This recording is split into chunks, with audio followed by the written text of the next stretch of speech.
Assalamualaikum, nama saya Nur Hidayah Sobri, anak kelahiran MRSM dan kini pengarah di Nur Jaya Medik Sdn Bhd, sebuah syarikat tempatan yang ditubuhkan sejak tahun 2009. Kami memfokuskan kepada pembuatan dan pengedaran alat perubatan serta produk disinfektan di bawah jenama Sidal digunakan secara meluas di hospital kerajaan, swasta, makmal dan institusi kesihatan di seluruh negara.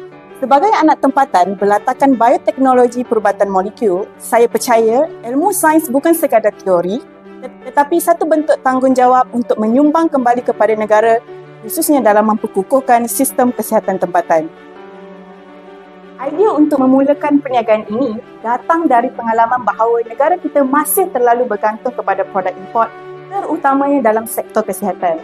Saya ingin mengubah persepsi itu bahawa produk buatan Malaysia juga mampu berdiri sama tinggi dengan jenama antarabangsa. Idea ini lahir dari pengalaman semasa pandemik COVID-19 apabila negara kita bergelut mendapatkan bekalan disinfektan. Waktu itu, kami sedar Malaysia perlu berdikari dalam sektor kesihatan. Sebagai anak tempatan dengan latar sains, saya mahu ilmu yang saya miliki bukan sekadar di atas kertas tetapi menjadi solusi sebenar untuk negara. Cabaran paling besar ialah membina kepercayaan terhadap jenama tempatan di dalam industri peranti perubatan.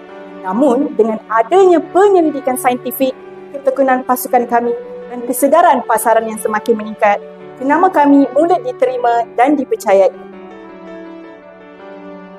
Sumber semangat saya datang dari pasukan kecil yang tidak pernah menyerah, keluarga yang sentiasa percaya dan mentor saya yang selalu membimbing semangat untuk melihat produk buatan Malaysia akan berdiri di pasaran antarabangsa.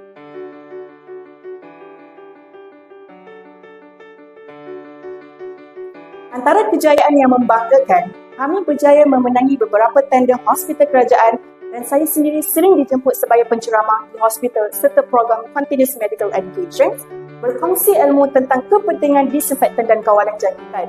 Bagi saya, ini bukti bahawa usahawan tempatan mampu menjadi sebahagian daripada ekosistem kesihatan negara.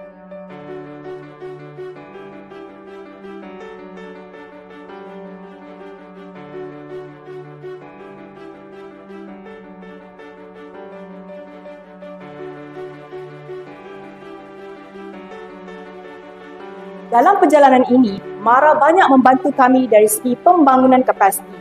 Melalui bantuan pembiayaan pembelian peralatan makmal QC, kami dapat memperkukuhkan proses kawalan kualiti dan memastikan setiap produk mencapai piawaian tertinggi. Selain itu, sokongan MARA dalam pendaftaran Sidal Plus brand melalui MyEco memberikan kami kekuatan untuk membina jenama yang kukuh dan diiktiraf secara sah, satu langkah penting dalam memperluaskan pasaran kedua negara.